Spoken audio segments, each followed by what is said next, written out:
very good evening, ladies and gentlemen. Welcome to this week's edition of Roundabout Sports, presented by Interstate 70 Sports Media, where our passion is our profession.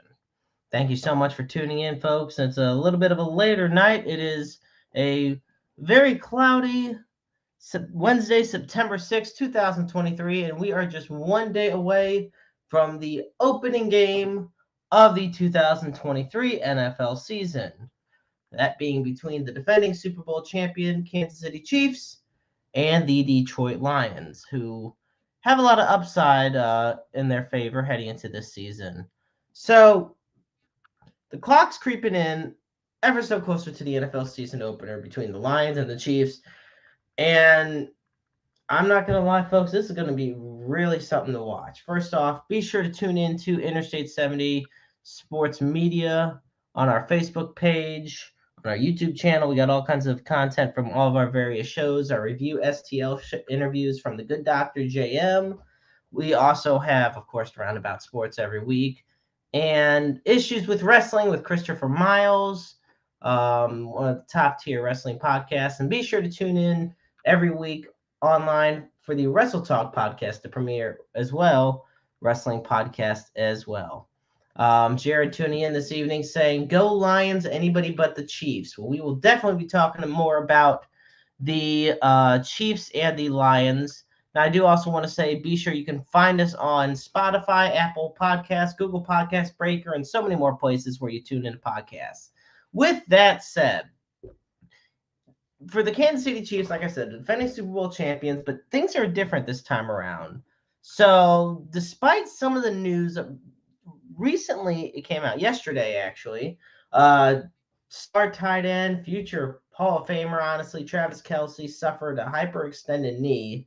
But according to reports, he has avoided serious injury because a hyperextension is no joke. Ian Rappaport reporting that his status is still in doubt for Thursday night's game versus Detroit because of the injury, but it's not believed to be long term. So they're going to wait for the swelling to go down in his knee, and then they will go from there. Now, excuse me as I make sure not to get caught with our wire here. But yes, there is a lot to be excited about in Kansas City still, nonetheless. Pat, you got a bunch of young weapons for the Chiefs. There's optimism around the fact also that the Chiefs can now have a functioning defense without Chris Jones. Now, the big thing about that is Chris Jones might not be playing tomorrow night.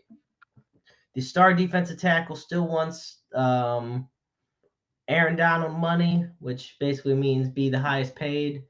And the two sides, the Chiefs and Chris Jones, cannot reach an agreement. So he's missed all of the offseason, all of training camp, all of preseason, everything. So it puts his status definitely in question for tomorrow, facing off against the Lions. Now, this is the thing. No doubt that Spags, defense coordinator Steve Spagnuolo, will dial up a lot more blitzes that will have positive results. But the thing of it is, it's on the downs when the Chiefs have to rely on one of the four guys that are getting home. Now, Chris Jones is the only defensive player on that line that is a constant force to be reckoned with, and you could categorize as a difference maker. Derek Nandi, and Turk Wharton, for example, are very good role players, and they're great pieces to have for the team, but they are not difference makers. Chris Jones is most definitely a difference maker. So that is definitely going to be something to monitor for tomorrow night's matchup. And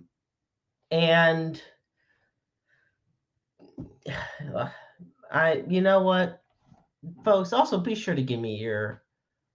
Oh, wait a minute. And look at Brenda tuning in saying, "Go Chiefs." Wait a minute. Hang on. Jared over here saying the Chiefs are mid at best. Okay, now we definitely have a problem with all this. There is no way the Chiefs are mid. First off, they're the defending Super Bowl champions. They are not mid at best. They are the best of the best in the NFL. I will say they got their work cut out for them. Um, you know, this is the thing. The Chiefs are going to be without their only true difference maker on defense. Now, NFL Total Access has all the outlets out there have given their final predictions as far as who wins this week 1 game. And so right now the spread is or the over under is 54.5, which I can see. I mean, I can see it being a high scoring game on both the Chiefs end because they have the best offense arguably in the NFL, and because Detroit, don't underestimate the Detroit Lion defense. Like, you got Jared Goff, who's had a bounce back ever since he left the Rams. You got Amon-Ra St. Brown. You know, they got a very good offensive line. And yes, losing TJ Hawkinson has hurt them to an extent. But they also have David Montgomery. They also have Jahmyr Gibbs in the first round they drafted. Now, 12th overall for a running back, yeah, might seem really high, but look, Jahmyr Gibbs is really something special. And like I said, Amon-Ra St. Brown led the team in receiving yards. He had 1,161 receiving yards on 106 catches and 6 touchdowns. So I'm excited to see what that trio of Goff, St. Brown, and Jahmyr Gibbs can deliver. Having Williams as well on offense will definitely be beneficial. So yeah. But no, folks, please keep telling. It's been a crazy week in the NFL and the sports world. It's throwing everybody for a curve. So please be sure to send in your thoughts on who you think is going to win this game. And it's especially going up against the Kansas City Chiefs. Like I said, you got Jahmyr Gibbs and David Montgomery. Wide receivers, you got Amon-Ra St. Brown, you got Marvin Jones, you got Josh Reynolds. For the first 6 games of the year, you will be without Jameson Williams, and that's going to hurt the team. But when Jameson Williams is healthy and he's playing, he is very solid. The St. Louis native actually went to Cardinal Ritter High School. And then, of course, the Ohio State and Alabama product. So, I mean, he, like I said, didn't play a whole lot last year due to suffering a torn ACL in the College Football National Championship. The suspension definitely doesn't help him here, and also, I mean, the offensive line, you got Taylor Decker, Jonah Jackson, Frank Ragnow, Graham Glasgow, and Penei Sewell. That's honestly top 10 offensive line, if you ask me. Especially with Sewell at right tackle and Ragnow at the center position. Add in with the running back core I mentioned earlier, and you should have pretty solid production from their offense this season. Of course, we get to the Kansas City Chiefs and their depth chart when it comes to offense. It goes without saying, as far as the team. I mean, look, we already know Patrick Mahomes is still the best quarterback in the league, and he's in his 27. He's 27 years old. But now you got Isaiah Pacheco. Look, let's face it. He's third. The Clyde Edwards-Helaire experiment's over. He's third string. He's never gonna play. It's done. It's donezo. It's done for. Jerick McKinnon is taking the reins at second string and does receiving work from the running back spot. But Pacheco, I think, is truly poised to have a breakout year in his second year in the league. The wide receivers, no Tyreek Hill, still no problem because Mahomes has that magic to where he can make any receiver really special. So you got Kadarius Toney, Marquez Valdez Scantling, Rashee Rice, Justin Watson, and Justin Ross. You also, of course, got Sky Moore and Richie James. Overall, pretty solid receiving core. Speed is the word of the day when it comes to the Chiefs and wide receivers, and this group is no different. You're never going to be able to replace Tyreek Hill, but once again, you won a Super Bowl against the second best team in the league without him. So I think you'll be fine. Of course, Travis Kelce is listed officially as questionable. If he does officially miss tomorrow night's game against the Lions, Noah Gray will be the guy leading the tight end brigade, followed by Blake Bell at second string.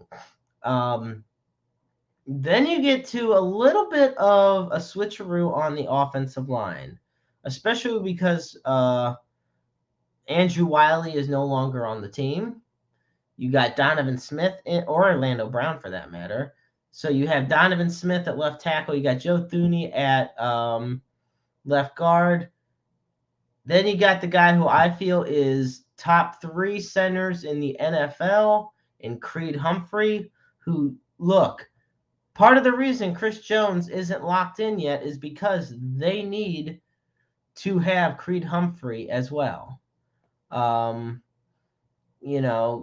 Creed was second round pick out of Oklahoma in 2021, 6'4", 302. He's due soon for a big time extension. Trey Smith taking over at right guard, and then Jawan Taylor will be your right tackle. Now, let's get to some of the guys we have here on defense for the Chiefs. Like I said, Chris Jones is out because he is holding out. But let's go through some of the guys you have at linebacker. You got Willie Gay. You got Jack Cochran. You got personally one of my favorites, and former Mizzou linebacker Nick Bolton. And Nick Bolton being a second round pick out of Mizzou in 2021, so same draft as they got Creed Humphrey. Last year, in his career, he has had 292 total tackles, 2 sacks, 2 interceptions, and he's also deflected 6 passes. They're also expecting a lot out of Trent McDuffie this year, as well as Justin Reed, Brian Cook. I mean, the defense is solid from top to bottom. It's just not having that key difference maker. Look, just because I say Chris Jones doesn't deserve Aaron Donald money doesn't mean I don't think Chris Jones deserves money at all. He deserves a big-time payday, as does Nick Bosa, who's going to be asking for it. So it's just a matter of time. Meanwhile, of course, special teams guys, you got your lovely Harrison Butker kicker and Tommy Townsend as the punter. They're going to have Richie James do the punt return and kick return work as well. So overall, it's looking to be a pretty well set matchup between the Lions and the Chiefs tomorrow night. So then you get down to Fox Sports betting analyst Jeff Schwartz. He's wagering on the Chiefs offense. He predicts that Kansas City will win this game 30-22 over the Lions. And this is some interesting things. So last year, the Chiefs, they ranked first in passing yards a game. They ranked first in points scored. They were 20th in rushing attack, but once again, when you're the top passing attack, it's not going to be as easy for the sake of the rushing attack. Pass yards against on defense, they were 18th. They were 8th against the run, and they were 16th in points allowed. Last year, Isaiah Pacheco, he averaged almost 50 yards of rushing yards per game. 830 total yards with 5 rushing touchdowns. Once again, when Pat Mahomes is your quarterback, you being the running back, which is playing second fiddle, isn't too shabby. And I want to mention, like I said, the unsung hero of the defense is Nick Bolton here. Nick Bolton had 180 tackles last year, and he had 9 tackles for a loss. And, my dear friend, the good doctor, JM, says NFL linebackers are a dime a dozen. And everyone's totally entitled to their opinion. But to me, we talk about Chris Jones being a difference maker. I think Nick Bolton can develop himself eventually into being a difference maker as well. Like I said, this is just his 3rd year playing. So it'll take some time. I truly do feel, though, that Nick Bolton is also due for a breakout year for the Kansas City Chiefs. Now we get to the Lions stats in 2022. Defense, depressing. Offense, surprising. So they ranked 8th in passing yards a game, 11th in rushing yards per game, and they were actually the 5th highest scoring team in the league last year. Unfortunately, it doesn't do you much good when you're allowing almost as many points. So they allowed they scored 26.6 points. They allowed 25.1. They were and that ranked 28th in the NFL last year. They were the 30th ranked defense when it came to passing yards and the 29th ranked defense when it came to rushing yards. Jared Goff, once again, had the 6th highest amount of passing yards in the NFL. He threw 29 touchdown passes and 7 picks with a 65% completion percentage. And and from the slot position, Marvin Jones had 529 yards and 3 touchdowns, and he only took 46 catches, and this was with the Jaguars. Now, to me, for me, the guy who's I predict to be a breakout star for the Lions this year, Aiden Hutchinson. I mean, he had 9.5 sacks plus 52 tackles and 9 tackles for a loss last year in his rookie season, and that includes 3 interceptions. And he's a defensive lineman, keep in mind. For the Eagles, newly acquired Chauncey Gardner-Johnson had 67 tackles, 5 tackles for a loss, a sack, and 6 interceptions. So this porous defense has gotten some playmakers. They've gotten some guys in for free agency, and they have talented players. It's putting the unit together and putting up a strong effort.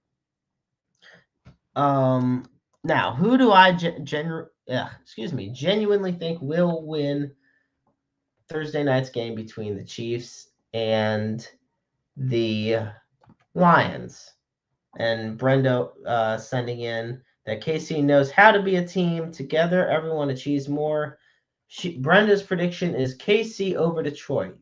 Once again, everybody, please be sure to send in your score predictions, so I can read them on the air. But as for my prediction, it's quite simple. I mean, I think it's going to be a hell of a fight for the first half. I don't think Jared Goff's going to make too many mistakes, but I think Patrick Mahomes is going to make even fewer mistakes. I got the Chiefs winning this game 31-27. And thankfully, I'm not having to bet because when it comes to scores, because I would never probably do well with those. But I genuinely see the Chiefs winning 31-27, or at the very end, if you want to cut the score out of the equation, I see the Chiefs beating the Detroit Lions tomorrow night. And it's definitely going to be an exciting game because, look, I'm excited for football to be back. I know a lot of people say, oh, it's great to have football back because it means hockey's getting closer. But guess what? I mean, I love most sports, so it's great seeing the NFL back in full swing. So be sure to check out tomorrow night the Thursday night matchup between the Chiefs and the Detroit Lions. As that goes, as we have that, we do just actually, believe it or not, have news from earlier today. So we talked about how Chris Jones is also being a part of a market with a lot of position players who deserve to get paid. Well, the reigning AP NFL Defensive Player of the Year, Nick Bosa of the San Francisco 49ers, has agreed just a few hours ago to a 5-year, $170 million extension with the Niners, according to Ian Rappaport. The contract includes $122.5 million in guarantees, and and in return, San Francisco will waive all fines that Bosa incurred during his holdout. So Bosa is now the highest paid defensive player in NFL history with an average annual per year salary of $34 million, which beats Aaron Donald's current $31.7 million with the Los Angeles Rams. Now, like I said, Bosa sat out all of training camp and preseason, remaining away while waiting on an extension. And now this is the thing. A lot of times when players hold out, people think they're getting out of shape. Well, Nick Bosa found a way to train on his own and to stay in good health. Because at the end of the day, if he gets hurt and does something stupid while he's being getting a new contract negotiated, that'd be it. And it's funny is that Niners head coach Kyle Shanahan said that Bosa would have to have a beer belly and be completely out of shape in order for him to miss the opener. Well, thankfully, that's not something he has to worry about. So, after suffering an ACL tear in week 2 of 2020, Bosa has racked up 34 sacks, 40 tackles for a loss, and 6 forced fumbles. He earned his first All-Pro selection along with the Defensive Player of the Year last year. If anything, it's perfect timing in the sense of this is where you get paid. You get paid when it's time to get the extension that you're due. And of course, as always, it's wonderful to have Piper tuning in. I know she's working hard in life, as we all are, folks. So thank you all so much for tuning in. Here on Roundabout Sports, we're currently talking about how some of the latest contract holdouts and ones that have ended. While Chris Jones's holdout with the Chiefs is still going on, Nick Bosa's has ended. Also, I want to put up now that speaking of missing week 1, Rams star receiver Cooper Kupp's hamstring issue seems to get more complicated with each passing week. It has been made clear by Coach Sean McVay that Kupp will not play in the season opener against the Seattle Seahawks this Sunday. And it's the thing of it is, it's not only the fact that it's disappointing, it's the fact they still don't know what the source of Kupp's hamstring discomfort is. And McVay is baffled. He's told reporters, they're just all trying to figure it out. So earlier this week, Kupp actually traveled to Minnesota to visit with a body specialist in order to figure out what the root cause of the injury is. and what the sake of this comfort is all about. Look, we all knew he wasn't going to play week 1 when he had an added hamstring issue. When Kupp's healthy, he's one of the best wide receivers in the league and one of the most reliable targets for any quarterback. When he's out, I'm sorry. Well, when he's not healthy, I mean, he's just a non-factor.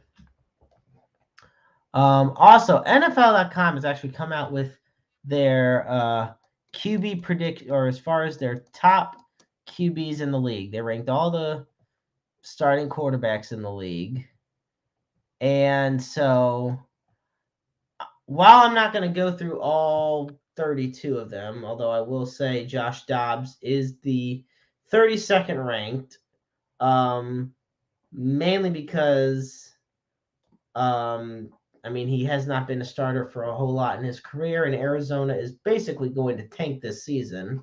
So, best wishes to him.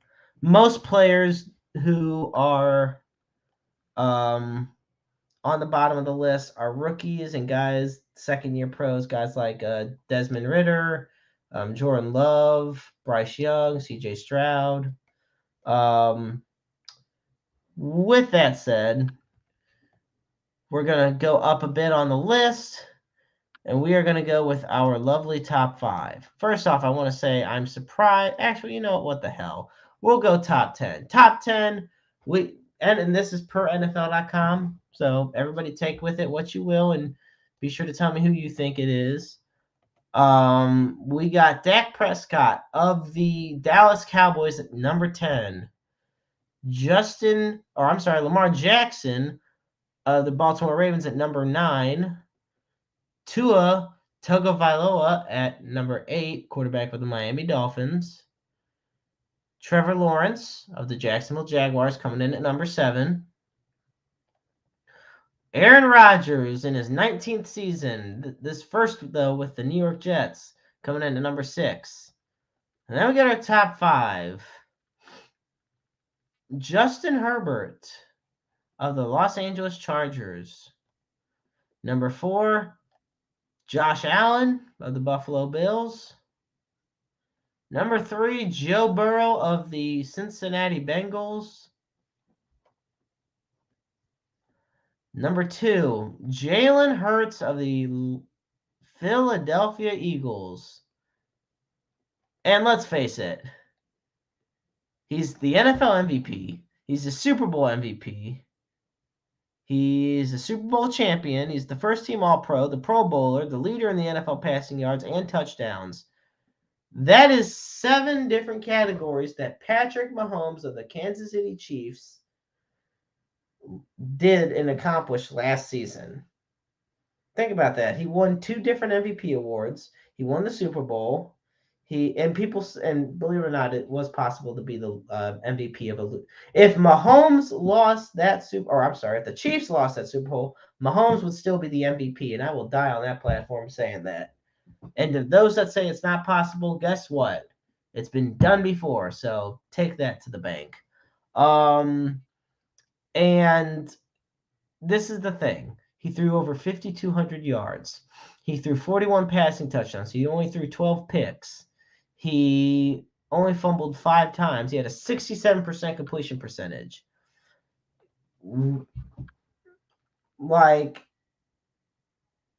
It's interesting. But there's just no doubting it. And it's not that nobody else is good. But at the end of the day, it's hard to argue the fact that Patrick Mahomes is the best quarterback in the NFL right now. And at the pace he's going, he's already in year 7, but at the pace he's going, he'll be the greatest of all, arguably one of, if not the greatest of all time. And much like we were with Tom Brady, I'm looking forward to seeing how all that plays out. And with that, folks, we're going to wrap it up this evening here in Roundabout Sports. Like I said, be sure to find us on Facebook, on Twitter, and on YouTube for both Interstate 70 Sports Media and Roundabout Sports. As always, also, we end the show by putting up the NAMI Health line or helpline at 1-800-950-NAMI. That's 1-800-950-NAMI. It's the National Alliance on Mental Illness. It's a U.S.-based nonprofit organization originally founded as a grassroots group by family members of those that struggle with mental health illnesses. And of course, we also end our show by putting up the Suicide and Crisis Lifeline. For that, you dial 988. The line's open 24/7, 365, 366 on leap years. Understand that you're never alone in this world. There's always somebody out there that loves you and cares about you. Everybody, like whenever we go through something, there's always that power, that strength, and ability to overcome it, and you don't have to overcome it by yourself. The help you need is just a phone call away. And you can also be that person that can be there for somebody else who needs that listening ears. Um, so I want to just thank you all so much for tuning in. I look forward to being back next week. And with all that said, I'm the Maestro Jeremy Karp, and remember, life is a book full of empty pages just waiting to be written in. Make your lives worth reading.